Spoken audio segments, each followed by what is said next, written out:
तो साथियों अपन पढ़ेंगे आज फिर से एक न्यू क्लास। ये क्लास रहने वाली है आपकी बहुत इंपॉर्टेंट रहने वाली है और 40 प्रश्न अपन इस क्लास के माध्यम से पढ़ेंगे। तो जुड़ जाइए साथियों चैनल से फटाफट से और चैनल को सब्सक्राइब कर लो ताकि आने वाली हर क्लास आपको मिल सके। ओके साथियों, चलो बढ़ते हैं अपन अपनी क्लास की ओर। अपनी क्लास का पहला क्वेश्चन है कि राजस्थान का कौन सा शहर भारत में सबसे बड़े ऊन के बाजार के रूप में जाना जाता है। तो बताओ साथियों कि जो राजस्थान का कौन सा शहर है जो पूरे भारत में सबसे बड़े ऊन के बाजार के रूप में जाना जाता है। तो बताओ, आंसर दो फटाफट से कमेंट्स करो।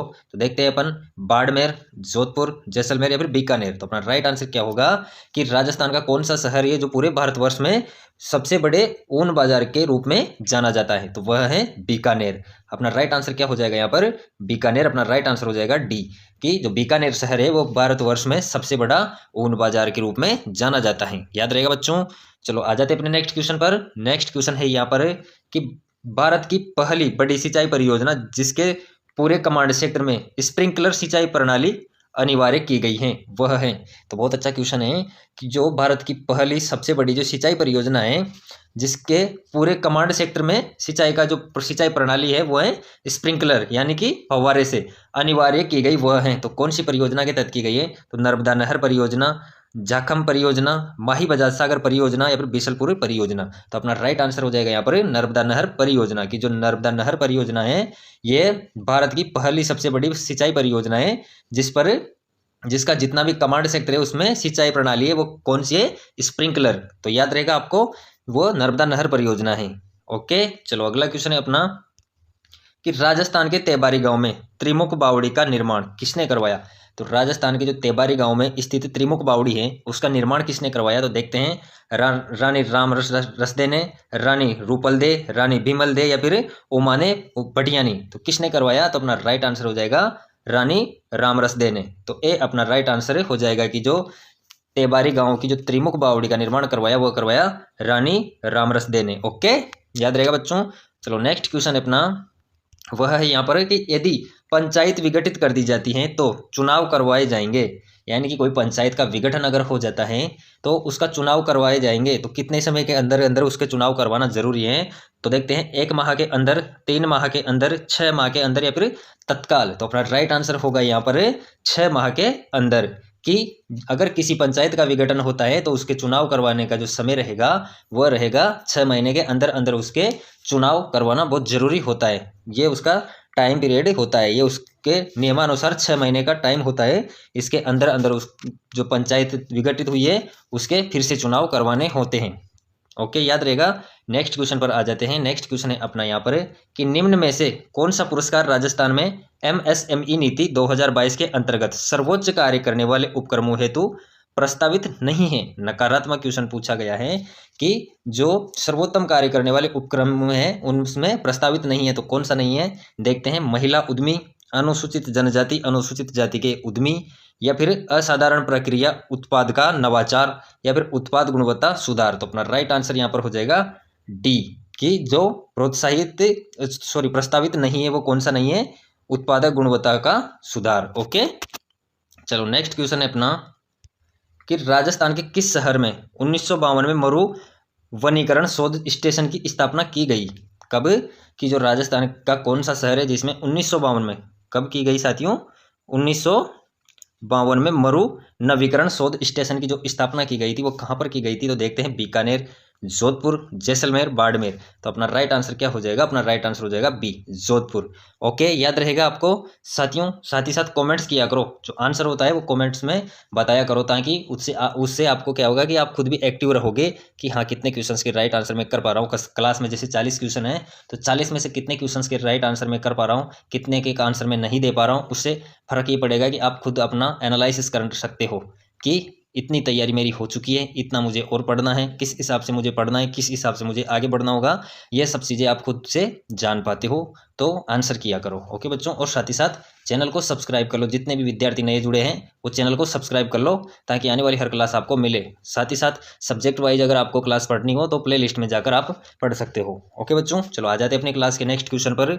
नेक्स्ट क्वेश्चन है कि हरियाली अमावस्या का पर्व किस तिथि को मनाया जाता है। तो क्वेश्चन है अपना कि जो हरियाली अमावस्या होती है, जो पर्व मनाया जाता है वो किस तिथि को मनाया जाता है। तो श्रावण अमावस्या को, फाल्गुन अमावस्या को, कार्तिक अमावस्या को या फिर आषाढ़ अमावस्या को।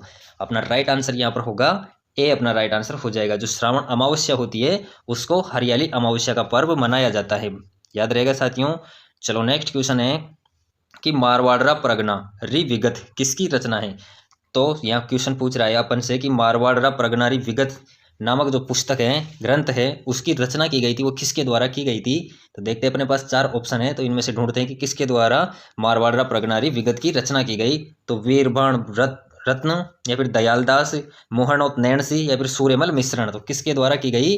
अपना राइट आंसर हो जाएगा यहाँ पर बच्चों सी, मोहनोत नैण सिंह की जो मारवाड़ प्रगनारी विगत है वह लिखी गई मोहनोत नैण सिंह द्वारा। ओके, चलो बढ़ते हैं अगले क्वेश्चन की ओर। अपना नेक्स्ट क्वेश्चन है कि चंबल नदी निम्नलिखित किस राज्य समूह से होकर प्रवाहित होती है। तो जो चंबल नदी है वो राज्य समूह, जो राज्य समूह दिए हैं इनमें से कौन कौन से में होकर प्रवाहित होती है, यानी कि कौन कौन से राज्य में प्रवाहित होती है कौन सी चंबल नदी। तो चंबल नदी के बारे में पूछा गया है कि जो चंबल नदी है वो कौन कौन से राज्य से होकर गुजरती है। तो अपन देखते हैं मध्य प्रदेश, राजस्थान, दिल्ली, या फिर मध्य प्रदेश, राजस्थान, हरियाणा, मध्य प्रदेश, राजस्थान, गुजरात, या फिर मध्य प्रदेश, राजस्थान और उत्तर प्रदेश। तो अपना राइट आंसर क्या होगा बच्चों यहाँ पर कि जो चंबल नदी है वो किन किन राज्य से गुजरती है। तो वो है अपना राइट आंसर हो जाएगा डी, मध्य प्रदेश यानी कि एमपी से, राजस्थान से और उत्तर प्रदेश से, इन 3 राज्यों में चंबल नदी का प्रवाह होता है। तो अपना राइट आंसर इस क्वेश्चन का हो जाएगा डी।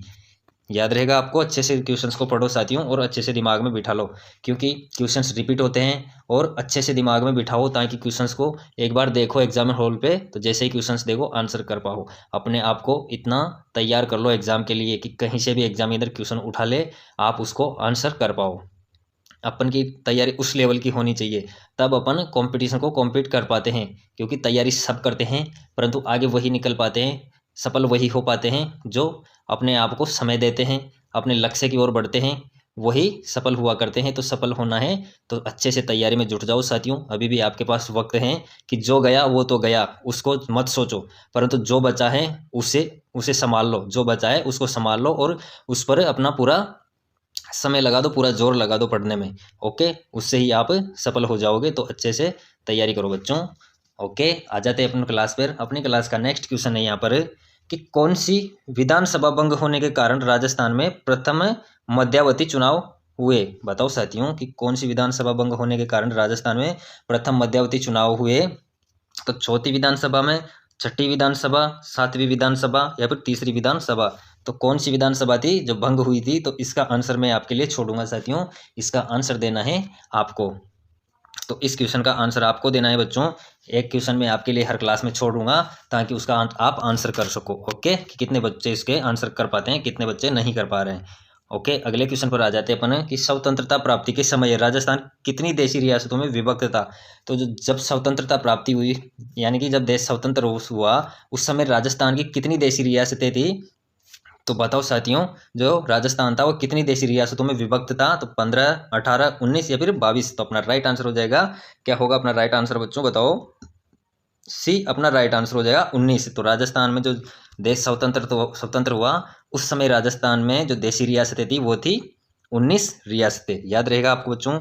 चलो अगला क्वेश्चन है कि पिपलाद पेयजल परियोजना का संबंध है। तो पिपलाद पेयजल परियोजना है उसका संबंध कौन से जिले से है। तो देखते हैं अजमेर से, झालावाड़ से, जोधपुर से या फिर पाली से। तो अपना राइट आंसर क्या होगा यहाँ पर कि जो पिपलाद पेयजल परियोजना का संबंध है वह है झालावाड़ से। तो पिपलाद परियोजना का संबंध है आपके झालावाड़ से।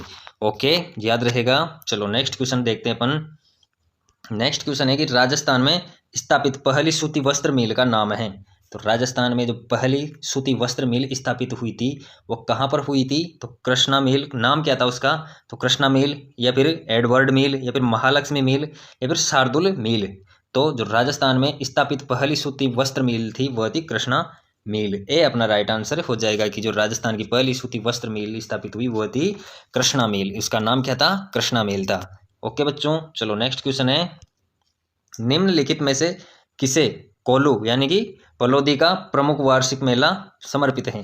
तो जो कोल्लू का वार्षिक मेला है वो किसको समर्पित है बच्चों बताओ। देवजी, बाबूजी, गोगाजी या फिर रामदेव जी? तो किसको समर्पित हैं? तो जो कोल्लू का प्रसिद्ध वार्षिक मेला है वह समर्पित है बाबूजी को। बी अपना राइट आंसर हो जाएगा। ओके साथियों, चलो बढ़ते हैं अपने अगले क्वेश्चन पर। अगला क्वेश्चन अपना कि जब राजस्थान में पहली बार राष्ट्रपति शासन लगाया गया, यहाँ राज्यपाल कौन था? तो अपने यहाँ पर क्वेश्चन पूछ रहा है कि जब राजस्थान में पहली बार, कब पहली बार राष्ट्रपति शासन लगाया गया, तब राजस्थान राज्य का जो राज्यपाल था वह कौन था? तो बताओ साथियों, बहुत अच्छा क्वेश्चन है और पिछले एग्जाम में पूछा हुआ क्वेश्चन है कि राजस्थान में पहली बार जब राष्ट्रपति शासन लगा उस समय राजस्थान का राज्यपाल कौन था? तो बताओ कौन था? देखते हैं। सरदार गुरुमुख निहाल सिंह या फिर सरदार हुकुम सिंह, सरदार गजेंद्र सिंह या फिर श्री संपूर्णानंद? तो अपना राइट आंसर क्या होगा साथियों? यहाँ पर अपना राइट आंसर हो जाएगा डी संपूर्णानंद की जो श्री संपूर्णानंद थे वह राजस्थान के राज्यपाल थे। कब? जब पहली बार राष्ट्रपति शासन लगाया गया था, याद रहेगा। चलो बढ़ते हैं अगले क्वेश्चन की ओर। नेक्स्ट क्वेश्चन है अपना कि निम्न में से कौन राजस्थान राज्य मानवाधिकार आयोग की पहली महिला अध्यक्ष थी? तो क्वेश्चन है कि जो राजस्थान राज्य मानवाधिकार आयोग है उसकी पहली महिला अध्यक्ष यानी कि पहली फीमेल लेडी अध्यक्ष थी वो कौन थी? तो कांता भटनागर, जयंती पटनायक, ललिता कुमार मंगलम या फिर इनमें से कोई नहीं? तो अपना राइट आंसर क्या होगा यहाँ पर साथियों कि जो राजस्थान राज्य मानवाधिकार आयोग की पहली महिला अध्यक्ष थी वह थी कांता भटनागर। ए अपना राइट आंसर हो जाएगा। ओके साथियों, चलो नेक्स्ट क्वेश्चन अपना वह है कि राजस्थान में 2011 में भारत की कितनी प्रतिशत जनसंख्या थी? क्वेश्चन कह रहा है कि जो राजस्थान में 2011 में यानी कि जो वर्ष 2011 में जनगणना हुई उसके अनुसार क्वेश्चन पूछ रहा है कि भारत की कितनी प्रतिशत जनसंख्या थी वो राजस्थान में निवास करती थी? तो देखते हैं 5.55%, 5.66%, 5.55% या फिर 10.41%। तो अपना राइट आंसर क्या होगा यहाँ पर?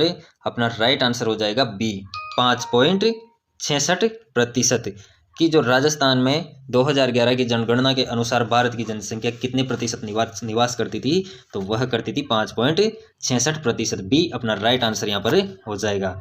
ओके साथियों, चलो अगला क्वेश्चन है अपना कि घड़ियाल के संरक्षण के लिए राजस्थान राज्य में कौन सा अभ्यारण्य स्थापित किया गया है? तो बताओ साथियों क्या होगा अपना राइट आंसर यहाँ पर? तो देखते हैं जयसमंद अभ्यारण्य, नाहरगढ़ अभ्यारण्य, चंबल अभ्यारण्य या फिर मुकुंदरा पहाड़ियां अभ्यारण्य। तो अपना राइट आंसर होगा बच्चों यहाँ पर वह हो जाएगा चंबल अभ्यारण्य। सी अपना राइट आंसर हो जाएगा कि जो घड़ियाल के संरक्षण के लिए राजस्थान राज्य का चंबल अभ्यारण्य है वो स्थापित किया गया है। किसके लिए? घड़ियाल के संरक्षण के लिए। कौन सा किया गया है? चंबल अभ्यारण्य। ओके, दिमाग में बिठा लो साथियों क्वेश्चंस को, अच्छे अच्छे क्वेश्चंस मैं आपके लिए निकाल के लाया हूँ। मैं आपके लिए मेहनत करता हूँ साथियों, आप एग्जाम के लिए मेहनत करिए। आपके लिए मैं लाऊंगा क्वेश्चंस निकाल के अच्छे अच्छे से, आप तैयारी में जुट जाओ। बस आप अपना 100% एग्जाम को देने की कोशिश करो, आपके लक्ष्य को अपना 100% दे दो। आपका जितना 100% बनता है उतना देने की कोशिश करो। जब थक पढ़ते पढ़ते थक जाओ तो ये मत सोचो कि यार मैंने इतना पढ़ लिया।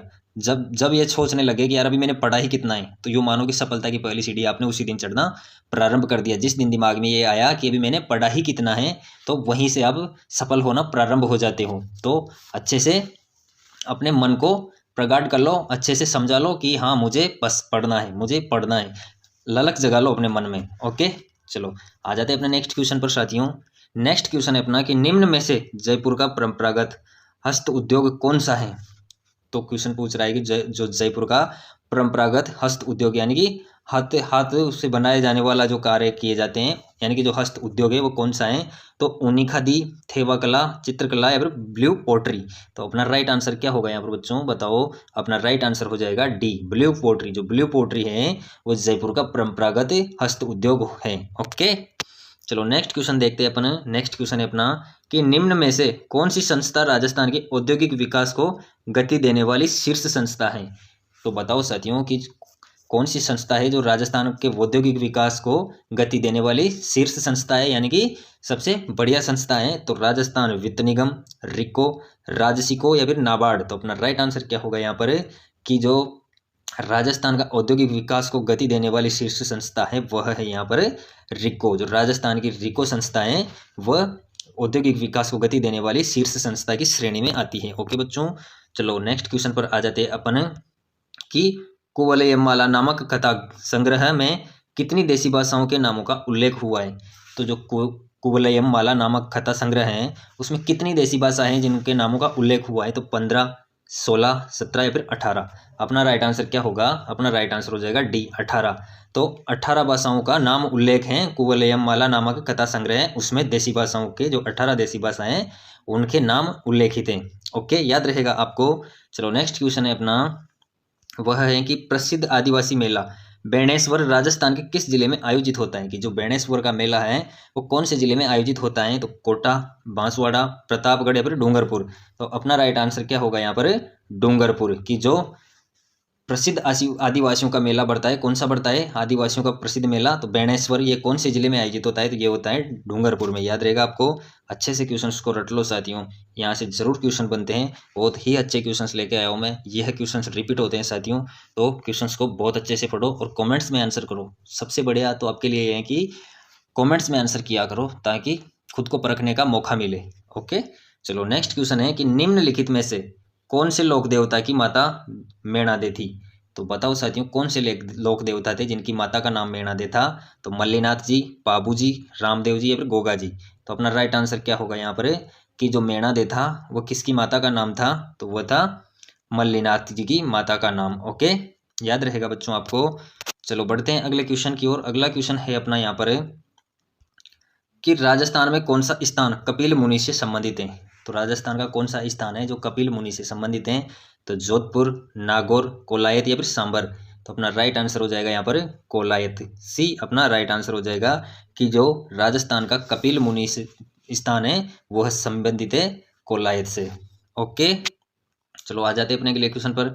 नेक्स्ट क्वेश्चन है कि निम्न में से कौन सी कोलायत निम्नलिखित में से कौन सी कोयला किस्म राजस्थान में अधिकांशतः उत्पादित की जाती है? तो राजस्थान में कौन सी किस्म का कोयला है जो सर्वाधिक उत्पादित होता है, यानी कि सबसे ज्यादा निकाला जाता है? तो वो है, देखते हैं, पीट, लिग्नाइट, बिटुमिन्स, एंथ्रेसाइट्स। तो कौन सा है जो राजस्थान में अधिकांश उत्पादित होता है? तो वह है लिग्नाइट। जो लिग्नाइट टाइप का कोयला है वो राजस्थान में अधिकांश उत्पादित होता है, यानी कि लिग्नाइट कोयले की माइनिंग होती है वो सबसे ज्यादा राजस्थान में होती है। ओके, याद रहेगा आपको।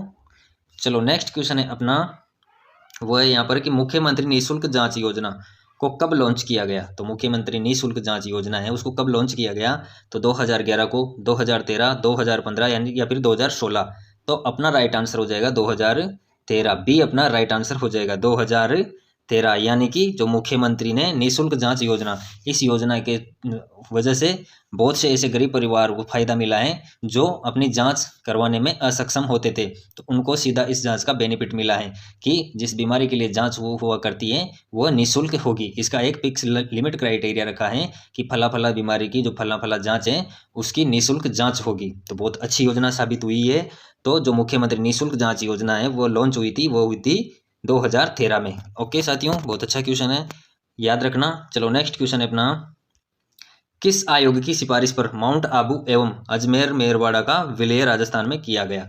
बहुत अच्छा क्वेश्चन है कि जो माउंट आबू एवं अजमेर मेरवाड़ा का विलय राजस्थान में किया गया वो कौन सी समिति थी, कौन सा आयोग था जिसकी सिफारिश पर किया गया? तो कौन सा आयोग की सिफारिश पर किया गया देखते अपन। वीपी मेनन आयोग, राजस्थान पुनर्गठन आयोग, राजस्थान संयुक्त आयोग या फिर वल्लभ भाई पटेल आयोग। तो अपना राइट आंसर क्या होगा यहाँ पर कि जो माउंट आबू एवं अजमेर मेरवाड़ा का विलय राजस्थान में किया गया वह राजस्थान पुनर्गठन आयोग के तहत किया गया। ओके, याद रहेगा। तो वह गठन आयोग कौन सा था? राजस्थान पुनर्गठन आयोग था, जिसकी सिफारिश पर माउंट आबू एवं अजमेर मेरवाड़ा को राजस्थान में विलय किया गया था, यानी कि मिलाया गया था। ओके, नेक्स्ट क्वेश्चन अपना, राष्ट्रीय स्काउट एवं गाइड जम्बूरी 2023 की मेजबानी किस शहर द्वारा की गई? तो जो राष्ट्रीय स्काउट एवं गाइड जम्बूरी 2023 हुई उसकी मेजबानी किस शहर के द्वारा की गई थी? तो देखते हैं, जयपुर, जोधपुर, पाली या फिर उदयपुर। तो अपना राइट आंसर क्या होगा? अपना राइट आंसर यहाँ पर हो जाएगा पाली। सी अपना राइट आंसर हो जाएगा कि जो राष्ट्रीय स्काउट एवं गाइड जम्बूरी 2023 है उसकी मेजबानी की वो की पाली ने।